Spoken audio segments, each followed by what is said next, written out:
अंतरिक्ष से देखने में भले ही हमारा पथरिया एक छोटे से बिंदु के रूप में दिखता हो, लेकिन जब बात आती है यहाँ की राजनीति की तो बड़े बड़े सियासी महारथी भी पथरिया की राजनीति को समझने में नाकाम रहते हैं।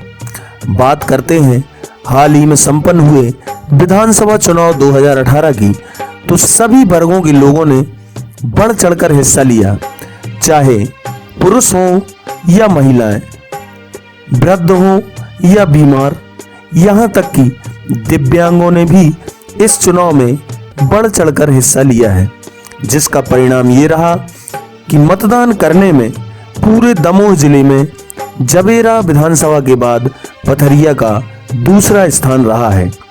आइए अब बात करते हैं एग्जिट पोल की। तो पथरिया का एग्जिट पोल बताने की हिम्मत करना ही अपने आप में एक दुस्साहस है। लेकिन अगर हम 2018 के चुनाव परिणामों की बात करें तो इस बार पथरिया विधानसभा में जो चुनावी दंगल देखने को मिला है वो अपने आप में एक मिसाल है। शायद ही मध्य प्रदेश की किसी अन्य विधानसभा में ऐसा नजारा देखने को मिला हो। मुख्य रूप से इस चुनाव में सत्तारूढ़ भारतीय जनता पार्टी के प्रत्याशी लखन पटेल, कांग्रेस पार्टी से गौरव पटेल, बहुजन समाज पार्टी से श्रीमती रामबाई परिहार, समाजवादी पार्टी से अनुराग वर्धन सिंह हजारी, आम आदमी पार्टी से श्री चंद्रमोहन गुरु एवं निर्दलीय प्रत्याशियों के रूप में श्री रामकृष्ण कुशमरिया एवं राव ब्रजेंद्र सिंह रहे।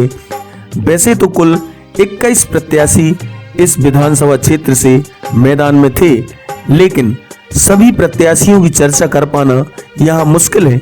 लेकिन आज हम चर्चा करेंगे उन प्रत्याशियों की जिन्होंने इस चुनावी समर में एक दूसरे को कड़ी टक्कर दी है।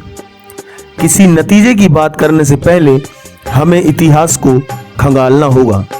जी हाँ, बात करें वर्तमान में विधायक रहे लखन पटेल की, तो पिछले 66 सालों के इतिहास में पथरिया विधानसभा क्षेत्र से कोई भी विधायक 2 बार विधायक नहीं बन पाया है। जी हाँ, सिवाय करोड़ीलाल भाव सिंह जी के अलावा कोई भी महारथी ये महारत हासिल नहीं कर पाया है।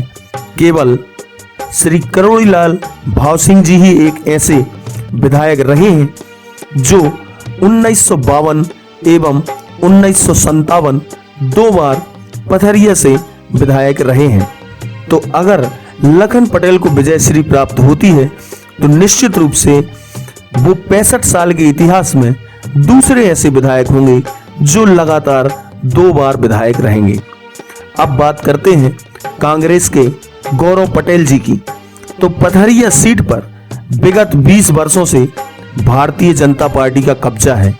यदि गौरव पटेल इस चुनाव में सफल होते हैं तो मणिशंकर सुमन जी के बाद गौरव पटेल दूसरे ऐसे व्यक्तित्व होंगे जिन्होंने 20 सालों से सत्तासीन पार्टियों से सत्ता को छीना हो, क्योंकि पूर्व में 1967 से लेकर 1990 तक पथरिया पर कांग्रेस व अन्य दलों का शासन था। 1990 में मणिशंकर सुमन ने चुनाव जीतकर यह सीट भारतीय जनता पार्टी के नाम कर दी थी। अब हम बात करते हैं बहुजन समाज पार्टी की प्रत्याशी श्रीमती रामबाई परिहार की। अगर इस चुनाव में रामबाई जी के लिए सफलता मिलती है तो ये अपने आप में एक इतिहास होगा, क्योंकि पथरिया विधानसभा से अभी तक बहुजन समाज पार्टी का खाता भी नहीं खुला है। ऐसे में रामबाई परिहार अगर चुनाव जीतती हैं तो वो 70 वर्षों के इतिहास को बदलने वाली पहली महिला होंगी जो किसी अन्य दल से चुनाव जीतकर पथरिया विधायक बनेगी। अब बात करते हैं समाजवादी पार्टी के उम्मीदवार रहे अनुराग वर्धन सिंह हजारी की। तो पिछले 2 चुनाव में इनके पिता कुंवर पुष्पेंद्र सिंह हजारी ने अपने निकटतम प्रतिद्वंदियों को कड़ी टक्कर देकर अपनी राजनीतिक क्षमताओं का बखूबी प्रदर्शन किया है, और उनकी इन क्षमताओं को देखकर लगता है कि अनुराग वर्धन सिंह हजारी भी जीतने वाले उम्मीदवारों की दौड़ में शामिल हैं। अगर अनुराग वर्धन सिंह हजारी को सफलता मिलती है तो निश्चित रूप से 70 सालों के इतिहास में वो पथरिया के सबसे कम उम्र के विधायक होंगे। अब बात करते हैं आम आदमी पार्टी से उम्मीदवार रहे चंद्रमोहन गुरुजी की। अगर जीतने वाले उम्मीदवारों की बात करें तो चंद्रमोहन गुरु भी इस दौड़ में काफी आगे हैं। अगर चंद्रमोहन गुरु को सफलता मिलती है तो वो ऐसे पहले व्यक्तित्व होंगे जो एक नवोदित पार्टी से चुनाव जीतेंगे, जिस पार्टी ने अभी मध्य प्रदेश में अपना खाता भी नहीं खोला है। अब हमारी सुई आगे रुकती है ऐसे दो नामों पर जो निर्दलीय प्रत्याशी के रूप में चुनाव मैदान में उतरे, जिनमें पहला नाम आता है भारतीय जनता पार्टी से नाराज होकर निर्दलीय मैदान में उतरे रामकृष्ण कुशमरिया की।